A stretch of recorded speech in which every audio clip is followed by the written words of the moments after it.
সবাইকে আমার চ্যানেলে অনেক স্বাগত। এখন তো মানে গুড নাইটই বলতে হবে, যেই সময় থেকে ব্লগটা দেখছো তোমরা। এটা আমরা বেরিয়েছিলাম হলো শুক্রবার দিনকে, মানে ভোর রাতই বলতে পারো, মানে বৃহস্পতিবার তিনটে এরকম 2-2:30-টের দিকে আর কি। বৃহস্পতিবার বলতে পারো, বৃহস্পতিবার 2-2:30-টে তখন আমরা বেরিয়েছিলাম। সামার ভ্যাকেশান তো একদম শেষের পথে, মানডে থেকে রাজনীতার স্কুল খুলে যাচ্ছে। তো সত্যি কথা বলতে পুজোর সময় তো দেখেছই কোথাও যাইনি এবছরে। আর এর জন্য সামার ভ্যাকেশানে একদম একটু কোথাও না গেলে লাস্টের দিকটা আর ভালোও লাগছিল না, একঘেয়েমি লেগে যাচ্ছিলো। এর জন্য ভাবলাম যে একটা খবর যখন আছেই তখন খবরটা পরে তোমাদের সাথে শেয়ার করবো, এখনও কনফার্ম না।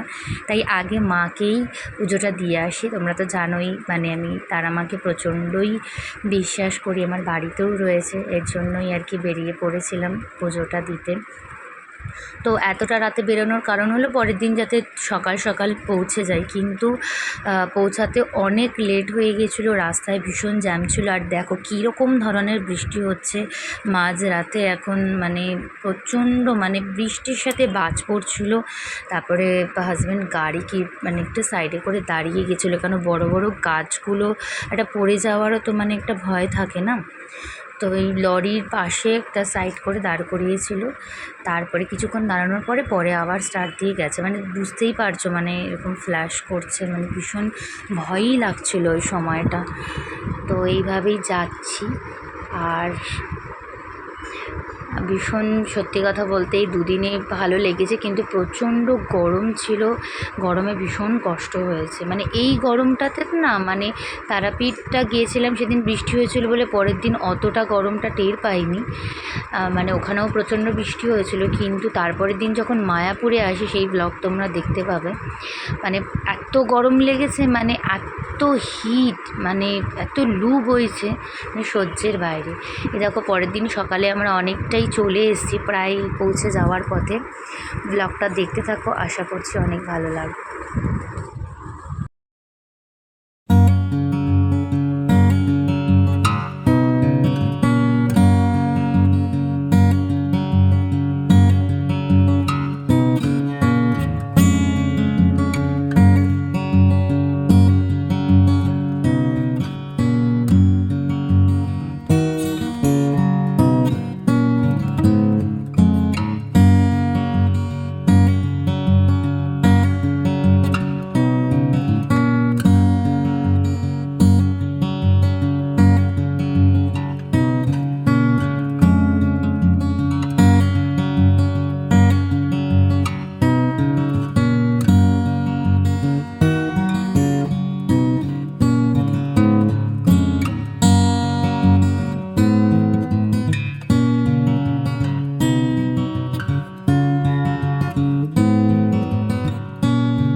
দেখো তারাপীঠ মন্দিরের যে গেটটা, এটা দেখালাম তোমাদেরকে। একটু ওই সময় ক্যামেরাটা না একটু উল্টো হয়ে গেছিলো। তারা মায়ের একটা সুন্দর ছবি দেওয়া আছে। এই জায়গাটা দিয়ে ঢুকলেই মনে হয় যে মায়ের অনেক কাছাকাছি চলে এলাম। তো তারপরে মানে এসে তো সারা রাত্রে তো ওই গাড়ির মধ্যে, রাজনীতাটাও পেছনের সিটে লম্বা হয়েও একটুখানি শুয়েছিল। আর আমি তো সত্যি কথা বলতে গাড়ি চালাচ্ছিল, আর আমি সামনের সিটে বসে না কখনোই ঘুমাতে নেই, তাও মাঝে মাঝে একটু ঝিমিয়ে পড়ে যাচ্ছিলাম। কিন্তু ওইরকমভাবে মানে মানে উচিত না, রাতে একা গাড়ি চালাচ্ছে তো পাশে আমি বসে আছি।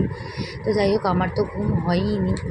আর তারপরে তোমার স্নান খাওয়া দাওয়া করে তারপরে আমরা বিকালবেলা, তো আমরা বিকেলে মানে স্নান খাওয়া দাওয়ার পরে আমরা একবারে একটুখানি তোমার রেস্ট নিয়ে বিকালে আমরা ফ্রেশ হয়ে পুজো দিতে গেছিলাম। কারণ সকালবেলা ওই সময়, যে সময় আমরা পৌঁছেছি 12টা বেজে গেছে, দুপুর 12টা। প্রথম কথা, মায়ের মন্দির তখন বন্ধ হয়ে যায়, ভোগ আরতি থাকে, ওই সময়টা গিয়ে কোনোই লাভ হতো না, আর গরমে ওইরকমভাবে দাঁড়িয়ে থাকতে হতো। বিকালে আমরা খুব সুন্দরভাবে পুজো দিয়েছি, যদিও ভিআইপি লাইনে, তার কারণ রাজনেতা অতটা সময় আর এত শর্ট টাইমে আমরা যাই না। আগে কিন্তু আমি যখন যেতাম, ছোটোবেলার কথা বলছি, সেই সময় কিন্তু মানে লাইনে দাঁড়িয়েই পুজো দিয়েছি। একবার আমি বিয়ের পরেও হাজব্যান্ডের সাথে লাইনে দাঁড়িয়েই পুজো দিয়েছি, কিন্তু তোমার তারপরে বেশিরভাগ ভিআইপি লাইনে দিয়েছি, বা আমাকে নিয়ে যখন গেছি তখনও ভিআইপি লাইনে মানে দিয়েছি, তার কারণ বয়স্ক মানুষরা অত সময় তো দাঁড়াতে পারে না। তারপরে ওইরকমভাবে পুজো দিয়েছি, কিন্তু পুজো কিন্তু ভালোভাবেই হয়, খুব সুন্দরভাবেই তারাপীঠ মন্দিরে পুজো দেওয়া হয়।